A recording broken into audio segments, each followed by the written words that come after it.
नमस्कार बंधुरा सिरियालेर सात काहन चैनेले आपनादेर स्वागत जानाई। चले एसेछि भोले बाबा पार करेगार सात काहन निये। देखा जाच्छे जे साक्षर मा स्टेजे गेल गान गाइते और झिलदेरके पेछने बसालो अर्गानाइजाररा। तारपरे ओदेर गान साक्षर मायेर गान शेष हये गेल। साक्ष्यके बोललो आमार एकटा प्रेस मिट आछे आमि सेइखाने जाচ্ছি तुई ताकते प्रोग्रामटा देख। যখন তখন সাক্ষ্য বললো ঠিক আছে তোমার প্রেস মিট হয়ে গেলে আমি তোমাকে কল করব। বললো ঠিক আছে তুমি এখানে চলে আসো। নিয়ে সে ওর মা তো বেরিয়ে গেল। এদিকে সাক্ষ্য এদিকে ঝিলদের প্রোগ্রাম শুরু হবে। যে অ্যানাউন্সার সে অ্যানাউন্স করলো যে একটা মেয়েদের ব্যান্ড এসছে ওরা গাইবে। তো ঝিলরা খুব ভালোই গান করছিল, দর্শকও খুব উপভোগ করছিল ওদের গান। কিন্তু এইখানে দেখা যাচ্ছে কতগুলো গুন্ডা টাইপের ছেলে দুষ্কৃতী এসেছে। তো এসেছে তারপরে ওরা আজে বাজে সব কথা বলছে, যেমন ড্রিঙ্ক করে থাকলে যে হয় আর কি। তো ওইখানকার যে অর্গানাইজাররা ভলেন্টিয়াররা তারা মানা করছিল ওদেরকে যেতে। ওরা ঝামেলা শুরু করে দিল। তো একজনে বললো আচ্ছা যেতে দে, গান শুনবে চলে যাবে। নিয়ে তারপরে ঝিলদের গানটা শেষ হলো। ভোলে বাবা পার করেগা গানটা তো খুব ভালো লেগেছিল, দর্শকদের তালি বাজাচ্ছিল। আর সেই সময় ওরা দুষ্কৃতীগুলো ওই গুন্ডা টাইপের ছেলেগুলো ঝিল মানে মেয়েগুলোকে নিয়ে টানাটানি শুরু করে দিল। মানে একটা যে ছিল ওদের দলের পান্ডা টাইপের সে এবার ঝিলের হাত ধরে টেনে নিয়ে যাচ্ছিল। সেই সময় সাক্ষ্য এসে ওদেরকে মেরে পিটে বাঁচালো। তারপরে সাক্ষ্য ঝিলের হাত ধরে দৌড়তে শুরু করলো ওখান থেকে। আর পেছনে সেই গুন্ডাদের দলটাও কিন্তু দৌড়ে। তারপর দৌড়তে দৌড়তে একটা অন্ধকার জায়গায় গাছের নিচে ওর আড়ালে লুকালো। আর ঝিল সমানে বলছে আমি আপনার সাথে যাব না, কেন কি আমার বন্ধুরা আছে, কোন বিপদে আছে। সাক্ষ্য বললো তোমার বন্ধুদেরকে নিশ্চয়ই ওরা বাঁচাবে, রেস্কিউ করে নেবে, তুমি চলো বাঁচো, না হলে এখন আমাদেরকে তোমাকে টেনে নিয়ে যাবে। আর ঝিল কিছুতেই বুঝতে চায় না। আর সাক্ষ্য ওকে অনেক বোঝাবার চেষ্টা করছে। শেষে যখন ছেলেগুলো আবার টর্চ মারতে মারতে ওইখান তক চলে এসছে খুঁজতে, নিয়ে ওরা একটা গাছের আড়ালে লুকিয়ে থাকলো। ছেলেগুলো অনেকক্ষণ ধরে ঘোরাঘুরি করে খোঁজাখুঁজি করলো, বলে চল এখানে নেই। নিয়ে তারপরে ঝিল ভাবছে যে এই লোকটার আমি বুকে জড়িয়ে কী করছি রে বাবা। যাই হোক যেটা হয় আর কি সিরিয়ালে। এইটা দেখতে দেখতে আমার কুসুমদোলার কথা মনে পড়ে গেল, যখন গগনা ইমনকে নিয়ে যাচ্ছিল এমনিভাবে রণজয় চ্যাটার্জি বাঁচিয়েছিল একদম ওই সিনটাই। ঝিলের যে জামার কালারটা সেটাও সেই সময় যে ইমন পরেছিল ওইটার সঙ্গে মিলে। সে যাই হোক, কিন্তু খুব ভালো লাগছিল সিনটা। আর এদিকে ঝিল তো নিজের বন্ধুদের জন্য একদম দুশ্চিন্তা করছে।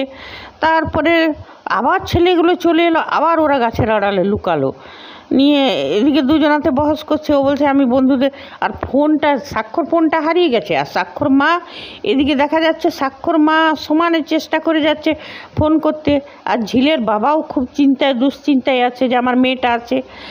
ঝিলের বাবা বলল যে আপনার কথাতেই এসেছিল ম্যাডাম আমার মেয়েরা প্রোগ্রাম করতে, আর মেয়েটাকে পাচ্ছি না। তো বলছে তুমি কি আমাকে দায়ী করছো নাকি সেই জন্যে? হ্যাঁ, আর মনে রেখো তোমার মেয়েকে যেমন পাওয়া যাচ্ছে না আমার ছেলে সাক্ষ্যকেও পাওয়া যাচ্ছে না। দাঁড়াও আমি পুলিশকে ফোন করি, এখানে দাঁড়িয়ে থেকে তার কিছু হবে না। এইদিকে সাক্ষ্য আর ঝিলের বহস শুরু হয়ে গেছে। তারপরে সাক্ষ্য হাত ধরে টানতে টানতে টানতে বলে চলো এইখানে কিছু আছে নাকি, সেইখানে যে রাতটা পেরোনো যায় কিনা দেখি। তারপরে ছেলেগুলো কিন্তু এখনও খোঁজাখুঁজি ছাড়েনি, একবার করে ছেলেগুলোকে দেখে লুকিয়ে যাচ্ছে ওরা। হ্যাঁ, কিন্তু আমার মনে হচ্ছে এইখানেই ওদের প্রেমের শুরু হয়ে যাবে। তারপরে আস্তে আস্তে ওরা কোনো রকমের দুজনা দৌড়তে দৌড়তে পৌঁছলো সার্কিট হাউসে। সার্কিট হাউসের যে ম্যানেজার আর কি যে লোকটি ছিল সে বললো না কোনো ঘর খালি নেই, একটাই রুম খালি আছে। তা আমরা স্বামী স্ত্রীকে একটাই রুম বললো। প্রথমে ওরা বললো আমাদের দুটো রুম চাই। সাক্ষ্য বললো দুটো রুম চাই। বললো না দুটো রুম তো খালি নেই, একটাই রুম খালি আছে। তো আপনারা কি স্বামী স্ত্রী যদি হন? তো বলছে অন্য কেউ হলে কিন্তু আমি থাকতে দেব না। হ্যাঁ, কেন কি এইখানে যারা আসে তারা কিছু কিছু লোক অমনি আসে, সেই পরে গণ্ডগোল হয়, সেই হিসাবে হলে আমি থাকতে দেবো না। বললো না আমরা স্বামী স্ত্রী। তো বলে লিখুন রেজিস্টারের নাম। তো নাম লিখলো ডক্টর সাক্ষ্য চ্যাটার্জি, আর ঝিলের নাম ঝিল চ্যাটার্জি লিখলো। তারপরে রিলেটিভ লিখেছিল। বলছে এইটা কেন লিখেছেন আপনি? বলছে কেন, স্ত্রী তো সব থেকে বড় রিলেটিভ হয়। বলে তাতে কি, আপনি লিখুন ওয়াইফ। ওয়াইফ লিখলো। তারপরে ওরা ঘরে ঢুকে দরজা তাড়াতাড়ি সাক্ষ্য বন্ধ করে দিল। এখন ঝিলের ওইটা তো প্রবলেম, আপনি দরজা কেন বন্ধ করলেন? সাক্ষ্য বলছে আচ্ছা দরজা খুলে রেখে দিই, আর তারপরে ওই আসুক ওই দুষ্কৃতিগুলো নিয়ে ওরা ঝগড়া। বলছে আমি এখানে ঘুমাবো কোথায়? তখন বলছে আমার ঘুম লাগছে। বলছে যাও তুমি ওয়াশরুমে ঘুমিয়ে পড়ো। বলছে ছি আমি টয়লেটে ঘুমাবো? টয়লেট কি ওয়াশরুম? বলছে থাকুন তো। নিয়ে দুজনাতে এই নিয়ে বসবাসি হচ্ছে। এদিকে ঝিলের বন্ধুদেরকে কিন্তু রেস্কিউ করা গেছে, বললো যে কতগুলোকে রেস্কিউ করা হয়েছিল। তো ঝিলের বন্ধুগুলো আর ওই অর্গানাইজাররা, ওই ভলেন্টিয়ারগুলো ওদের সাথে কথা বলছে আমাদের একটা বন্ধুকে ঝিলকে পাওয়া যাচ্ছে না, কোথায় খুঁজবো? বলছে আরে বাবা এখন তো রাতের বেলায়। বলছে যে পুলিশ টিমকেও খবর দেওয়া হয়েছিল, কিন্তু পুলিশ টিম জরুরি একটা অ্যাকশানে যাওয়ার জন্যে এখানে টাইম দিতে পারেনি, সেই জন্যই ছেলেগুলো গুন্ডামি করেছে। সে এমনও হতে পারে যে চালাকি করে পুলিশ টিমটাকে সরিয়ে দিয়েছিল ওরা বদমাশি করবে বলে। তো বলছে আমার বন্ধু তো ওদের কপালেই থাকলো। মানে ঝিলের বন্ধুরা খুব চিন্তিত, আর ঝিল করে ডাকছে। আর এদিকে ঝিল ফোন করছে, এইদিকে যখন ওই সার্কিট হাউসের রুম থেকে, তখন কিন্তু ওদের ফোন লাগছে না কারু। ঝিলও দুশ্চিন্তাতে আছে, আর এদিকে ওরাও খুঁজে বেড়াচ্ছে ঝিলকে নিয়ে। তারপর বলছে দেখুন এখন তো লাইট এসে গেছে, আর পুলিশ টিমও চলে এসছে, আপনার বন্ধুকে ঠিক খুঁজে পাওয়া যাবে। রাতটা আপনারা এই সার্কিট হাউসটাই থাকুন, সকালে আপনাদের আমরা যাবার ব্যবস্থা করে দেবো। ওই ভলেন্টিয়ারগুলো মানে অর্গানাইজাররা বলল। এদিকে ঝিল খুব দুশ্চিন্তা করে যাচ্ছে। তারপর দেখা গেল সাক্ষ্য বলল শুনো আমি তোমার মতন ঘুরে বেড়াতে পারবো না, আমার ঘুম লাগছে। হ্যাঁ সাক্ষ্য এটা বলল যে তুমি তো কিছু খাওনি, হ্যাঁ খিদেও পেয়েছে নিশ্চয়। বলছে না আমার খিদে পায়নি। বলছে বাড়ি থেকে তো কিছু খেয়ে আসেনি, বলছিলে খিদে পেয়েছে, খাবারের প্যাকেট রাখা ছিল সেইগুলোও তুমি খাওনি। মুখটা দেখেছো কী হয়েছে? বলছে কী হয়েছে? মুখে শুকিয়ে আমসি হয়ে গেছে তোমার মুখটা। বলছে তাতে আপনার কি? বলছে আমার কিছুই না, যাও ঘুমিয়ে পড়ো। তো বলছে কি ওই বিছানাতে আমি আপনার বিছানাতে আমি শোবো নাকি? বলছে যাও তাহলে ওয়াশরুমে ঘুমিয়ে পড়ো। সেটা নিয়ে হলো এক বচসা। তারপরে সাক্ষ্য বলে দেখো আমি এতক্ষণ জেগে থাকতে পারি না, আমার ঘুম আসছে, আমি চললাম ঘুমাতে। করে সাক্ষ্য বিছানাটার এক সাইডে ঢাকা নিয়ে শুয়ে পড়লো। ঝিল এখন ঘুরে বেড়া কী করে, ঝিলও বন্ধুদেরকে ফোন করবার চেষ্টা করছে, ফোনেই লাগছে না। এদিকে ঝিলের বন্ধুরা খুব চিন্তিত। এদিকে দেখা যাচ্ছে গাড়িতে সাক্ষ্যর মা আর খুব চিন্তায় আছে ঝিলের বাবা। হ্যাঁ যে সাক্ষ্যর মা বলে দাঁড়াও পুলিশকে ফোন করছি। এদিকে ঝিলের বন্ধুরা সেই সার্কিট হাউসটাই এসে নিয়ে ম্যানেজার, ওই যে ম্যানেজার গোছের লোকটি ছিল ওকে জিজ্ঞেস করতে বললো যে না এখানে তো কোনো, বলছে এরা থাকবে একটা রুম। বলছে এখানে কোনো রুম খালি নেই, এখন একটা রুম খালি ছিল, একজন স্বামী স্ত্রীকে দিয়ে দিয়েছি। তো বলছে কোন স্বামী স্ত্রী? বলছে ওরাও এসেছিলো এই প্রোগ্রাম দেখতে। বলছে কী নাম? বলছে দাঁড়াও না রেজিস্টারের নামটা আছে। যখন দেখলো ডক্টর, হ্যাঁ তারপরে এইদিকে দেখা যাচ্ছে ঝিল কিন্তু শেষে নিচে মেঝেতে বসলো যে এইখানে ঘুমাবো। তারপর বলছে না মেঝেতে আমি ঘুমাতে পারবো না।